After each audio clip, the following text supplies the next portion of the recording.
Turkey is such an exciting destination. It's the perfect blend of East and West. That is probably why it has been attracting travelers for centuries. Its gorgeous monuments and mesmerizing culture are completely unique, making it a bucket list destination for so many travelers.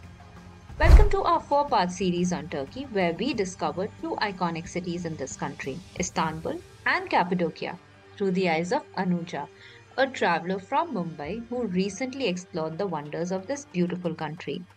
Turkey was one of Anuja's most memorable trips, and we want to learn all about the hows and whys and learn everything from her experience to plan our Turkey trip like a pro. Are you ready? First of all, a very warm welcome to Anuja. Thank you so much for joining us. In this episode, we'll get to know more about her and dive into her experiences in Istanbul. Did you know it is the only city in the world that is located on two continents, Europe and Asia? Stay tuned as this is just the beginning of her incredible journey across Turkey. Thank you so much, Ananya.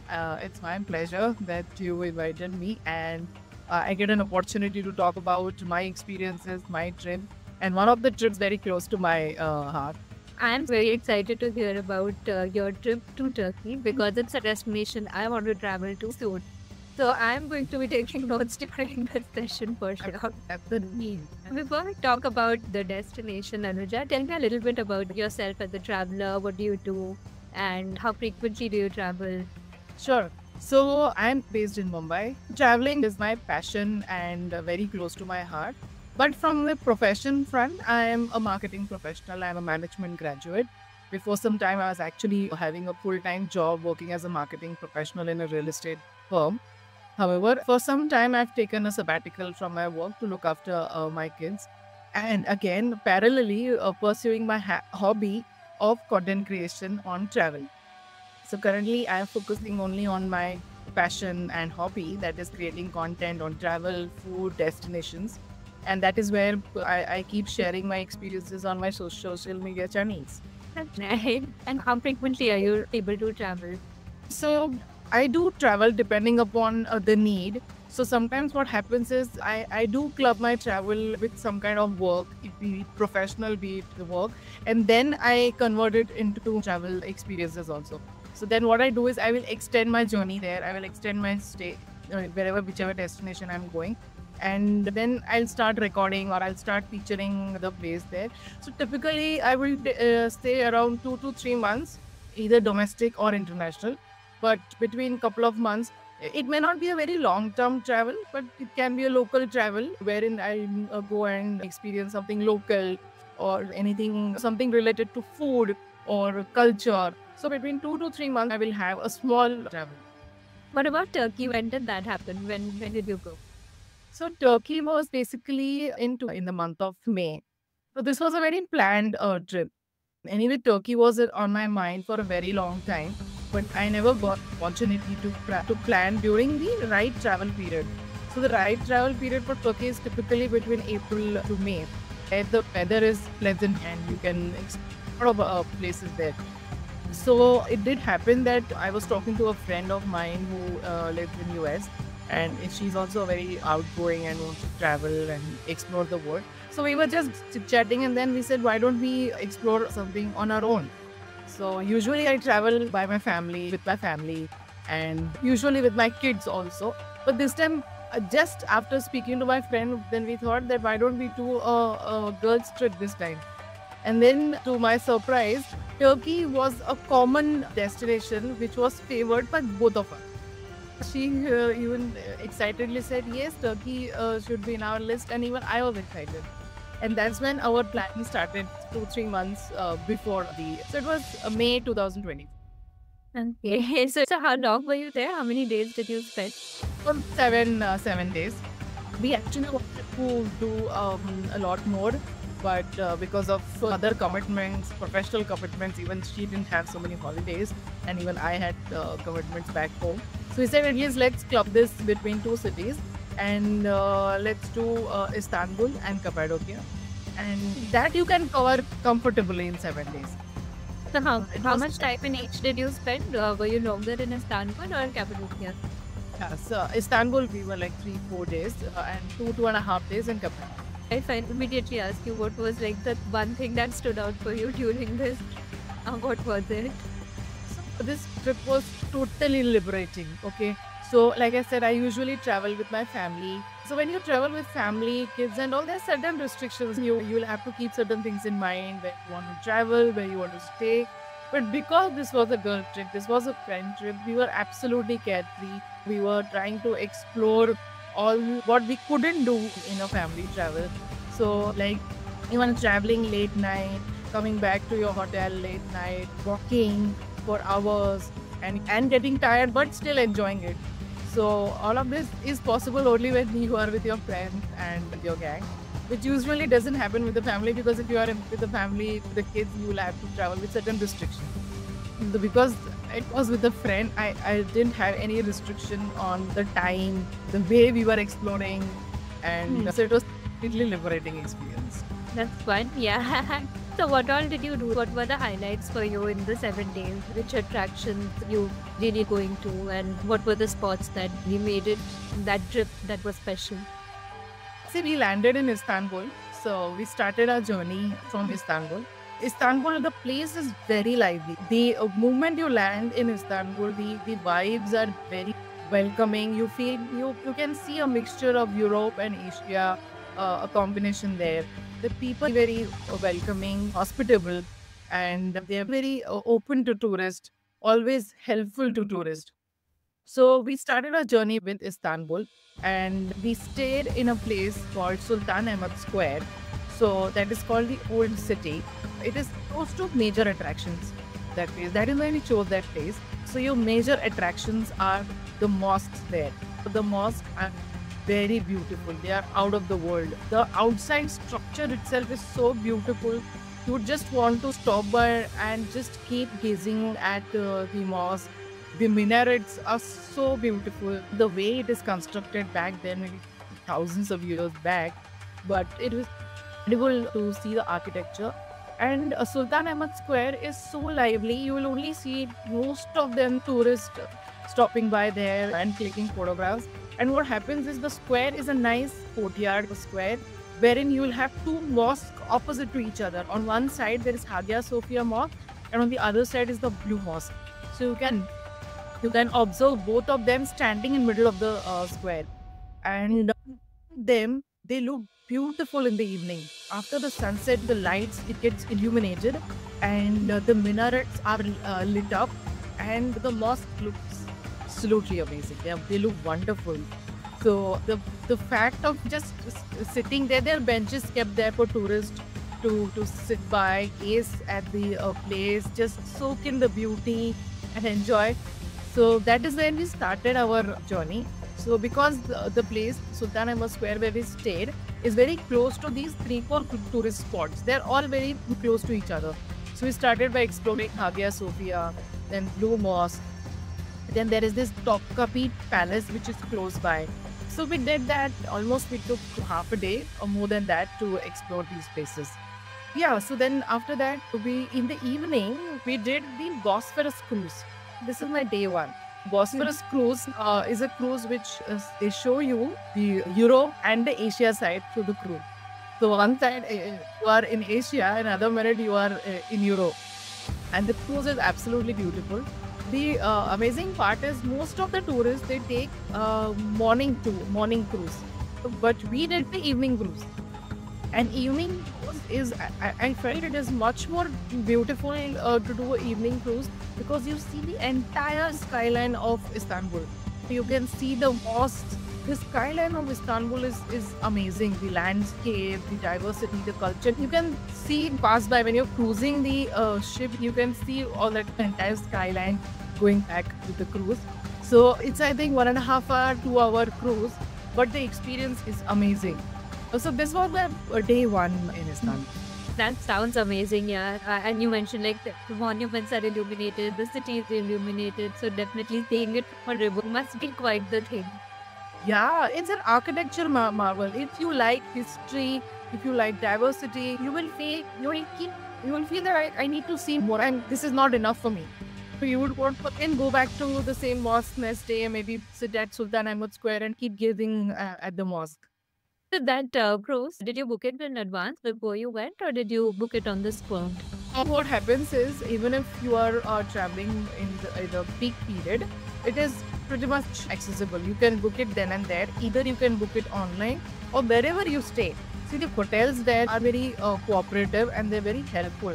So you have to just inform the reception desk that I want to take this cruise maybe in the evening or next day. They will book it for you. And the best thing is, the representative of that cruise will come to your hotel, pick you up and drop you at the cruise. So maybe from the hotel to the cruise, it will be a maybe 7-8 minute walk. So we'll drop you there and then he will depart. You need not go and figure out, put up your Google Maps and find the way. So there is a representative to help you out. That's nice. Then in the other 3 more days that you had in Istanbul, any other attractions or activities that you did that? So like I said, the first day was exploring the entire Sultan Ahmed Square. That is a very famous touristy place and has attractions. So next day what we did is we started with a place called Galata Tower. So Galata Tower is a very old historic tower built up there, and you have to you get a nice panoramic view from the top. So that time when we went, unfortunately there was some construction going on top of the tower, so we couldn't go to the top floor. But the entire view of the tower is beautiful. Again, it's an historic marvel, and it is located close to Istiklal Street and Taksim Square. These two squares, Istiklal Street and Taksim Square, are another highlight of Istanbul. So they are absolutely vibrant streets. Whenever I talk about Istanbul or Turkey, there is this mini tram, red colored tram going in the middle of the road. So that is actually symbolic to Istanbul. That runs in Istiklal Street.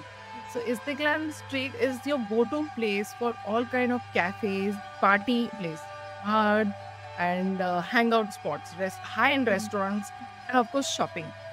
So we went there exploring Istiklal Street, that mini tram. We explored that mini tram, and there is this Taksim Square. So this square is typically like a very touristy place. It's, if you've seen the Times Square, lively, tourists will come, people will hang out. So Taksim Square is similar to that. Of course, the place again gets lively in the evening. When tourists will come, locals will come, sit by the stairs, and the entire place gets lively.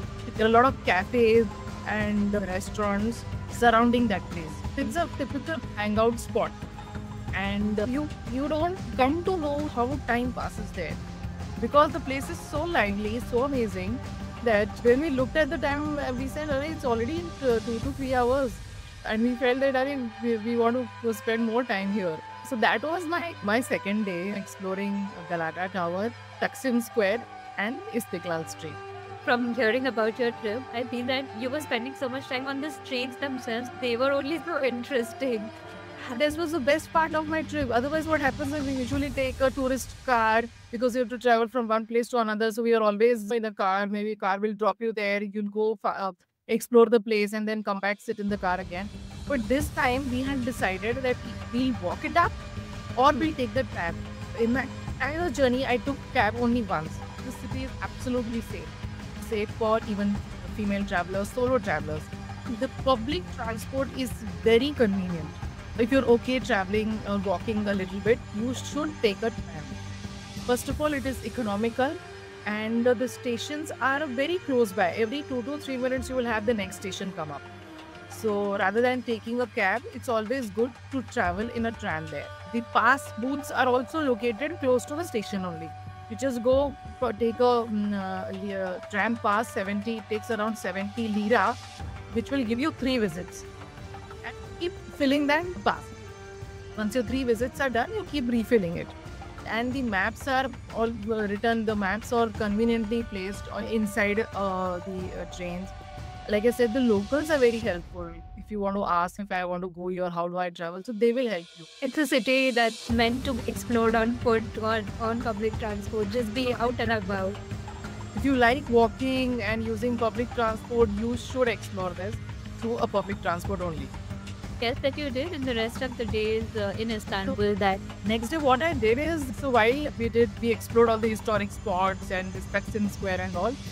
Istanbul is also very famous for its shopping. There is this Grand Bazaar and Spice Bazaar, which are considered the largest covered markets of the world and oldest. These are oldest.